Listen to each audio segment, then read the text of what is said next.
Universal Music Enterprises, UME, has announced that it will reissue Ringo Starr's first 4 solo albums on colored vinyl on October 24th, shining a new light on his classic 1973 album, Ringo.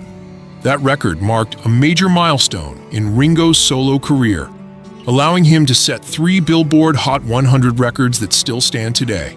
He remains the only former Beatle to have 2 number ones, 1 singles from the same studio album, as well as 2 consecutive number 1 singles. In November 1973, Ringo topped the charts with Photograph, a heartfelt song co-written with George Harrison. Just 2 months later, his upbeat follow-up, You're 16, a fresh version of Johnny Burnett's 1960 hit, also reached number 1. His 3rd single, Oh My My, peaked at number 5, making Ringo the only solo Beatle album to produce 3 top 5 hits on the Billboard Hot 100. Produced by Richard Perry, one of the most sought-after producers of the 1970s, Ringo marked a turning point for Starr.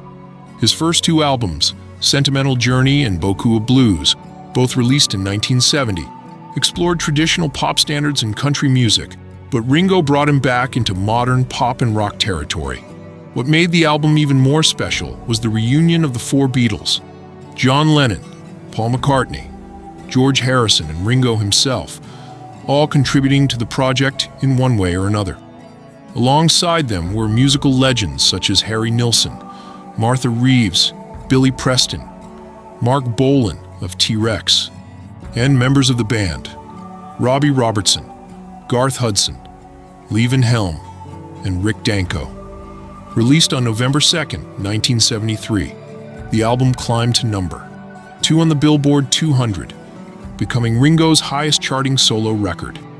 That also made him the only former Beatle who never reached number 1 on the album chart, as Ringo was kept from the top spot by Elton John's double album, Goodbye Yellow Brick Road. There were no hard feelings. Elton later contributed to Ringo's next record, Goodnight Vienna, co-writing and playing piano on Snookeroo. Other Beatles came close to Ringo's achievement, but didn't quite match it.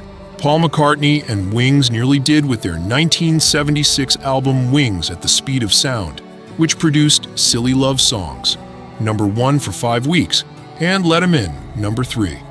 John Lennon almost achieved the same feat with Double Fantasy, his 1980 album with Yoko Ono, released just 3 weeks before his death. Just like Starting Over, spent 5 weeks at number 1, while Woman reached number 2.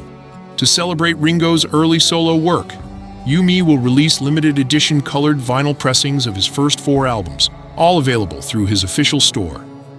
Sentimental Journey, produced by Beatles producer George Martin, will be pressed on buttermilk yellow vinyl. Beaucoup of Blues, produced by Peter Drake, will come in baby blue.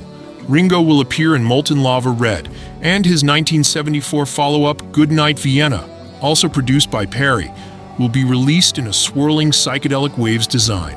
These reissues highlight Ringo's depth, creativity, and lasting cultural impact, said Bruce Resnikoff, president and CEO of UME, in an official statement.